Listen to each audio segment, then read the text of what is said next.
ஒருவர் பெயரளவில் ரெக்கார்டு படி இந்துன்னு இருக்கிறார், ஆனால் இஸ்லாத்தினுடைய கொள்கை எல்லாம் ஏத்துக்கொண்டார். அவர் தொழுவலாமா, அவர் இஸ்லாமிய கட்டத்தில் வரலாமான்னு கேட்கிறார். ஒருவர் முஸ்லிமாக ஆகுறது என்பது இரண்டு வகையில் உள்ளது. ஒன்னு கடவுள்கிட்ட முஸ்லிம் ஆகிறது, ஒன்னு கடவுள்கிட்ட இறைவன்ட்ட அவர் முஸ்லிமாக எப்ப கருதப்படுவார், அதுக்கு ஒரு விதிமுறைகள் இருக்கிறது. இன்னொன்னு உலகத்து கணக்குல அவர் எப்ப முஸ்லிமா கருதப்படுவார் என்று ஒன்னு இருக்கிறது. இறைவன்ட்ட முஸ்லிம் ஆகுறதை பொறுத்த வரைக்கும் எப்ப மனசால் ஒரு இறைவனை உன்னை தவிர நான் யாரையும் வணங்க மாட்டேன், அல்லாஹ்வை தவிர யாரையும் நான் கும்பிட மாட்டேன், மனிதனையோ கல்லையோ மண்ணையோ சூரியனையோ சந்திரனையோ எதையும் நான் தெய்வமாக நினைக்கவே மாட்டேன், என்னை எல்லாம் படைத்த ஒரு இறைவனைத்தான் நான் வணங்குவேன் எப்ப மனசுல நம்பி விட்டாரோ, அதே மாதிரி முகமது நபி அவர்கள் இந்த கொள்கை எங்களுக்கு சொல்லி தந்த தலைவர், இந்த கொள்கை எங்களுக்கு சொல்லி தந்த இறைவனுடைய தூதரு, அவங்களுடைய போதனைப்படி நான் நடப்பேன் அப்படின்னு யார் மனசுல நம்பி விட்டாரோ அந்த நிமிஷமே கடவுள்கிட்ட ஒரு முஸ்லிம் ஆகிவிட்டார். இறைவனிடத்தில் அவர் யாருன்னா முஸ்லிமாக ஆகிவிடுகிறார். அவருடைய பெயரை மாத்தினாலும் சரி, பேரை மாத்தாட்டாலும் சரி,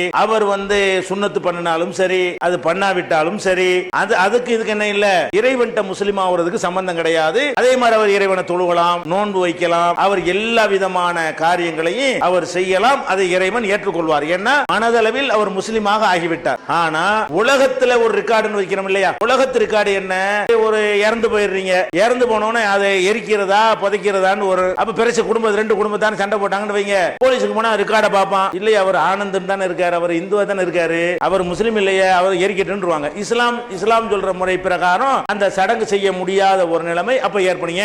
எதை ரெக்கார்டு பார்த்து மனுஷன் முடிவு செய்யற விஷயம் இருக்கிறதோ அதுக்கு தான் ரெக்கார்டு படி மாறணும். இறைவன் முடிவு செய்யற விஷயத்துக்கு மாற வேண்டியது கிடையாது. நீங்க பள்ளிவாசலுக்கு தொழுவ போறீங்களா, யாரும் உங்களை தடுக்கவே மாட்டாங்க. நீ இஸ்லாம் ஆனதுக்கு சர்டிபிகேட் கொண்டான்னு கேட்கவே மாட்டாங்க. அது சர்டிபிகேட் வச்சு தான் உள்ள வரணும்னு கிடையாது. யாருக்கு எனக்கு சர்டிபிகேட் இருக்கா, யாருக்கு சர்டிபிகேட் இருக்கு, நீங்க அதை நம்பணும். மனசார ஒரு இறைவனை தான் வணங்கணும் என்று நினைத்தால் நீங்கள் உங்களுடைய பெயர்ல இருந்து கொண்டு நீங்க என்ன செய்யலாம், தாராளமா பள்ளிவாசலுக்கு வரலாம், தொழுவலாம், ஒரு பிரச்சனை வராது. எப்ப பிரச்சனை வரும் என்று கேட்டால் ஜனத்தொகை கணக்கெடுக்க வர்றாங்க, அப்ப அதுக்கு என்ன செய்வாங்க, முஸ்லீம் பேர் வேற மாதிரி இருக்கு, என்ன ஆதாரம் இப்ப கேட்பாங்க, கேட்டாங்கன்னா அப்ப காட்ட வேண்டியிருக்கும். இதுக்குத்தான் ரெக்கார்டு வேணுமே தவிர அது இல்லைன்னு அது தேவையில்லை நினைத்தீர்களே, ஆனால் நீங்க உங்க பேர்ல இருந்து கொண்டு இந்த நம்பிக்கையில் உண்மையாளராக இருக்கணும். அல்லாஹ் ஒரு பக்கம் வணங்கிட்டு அடுத்து வேற ஒண்ணு வணங்கிட கூடாது. இதுல நீங்கள் உறுதியாக இருந்தீர்களே, ஆனால் நீங்கள் யாராக இருந்து கொண்டும் என்ன செய்யலாம், பள்ளிவாசலுக்கு வரலாம், பேரை மாத்தினாதான் முஸ்லீம் ஆகுவான் என்பது கிடையாது. அது நம்மளா மார்க்கத்தில் சொல்லப்பட்டதும் கிடையாது. நடைமுறையில் அப்படி மாத்திட்டு இருக்கிறோம். இஸ்லாமிய சட்டப்படி என்ன செய்ய வேண்டியது இல்ல, அரபியில தான் பேரை மாத்தணும் என்கிற மாதிரி எந்த ஒரு சட்டமும் குர்ஆன்ல இல்ல,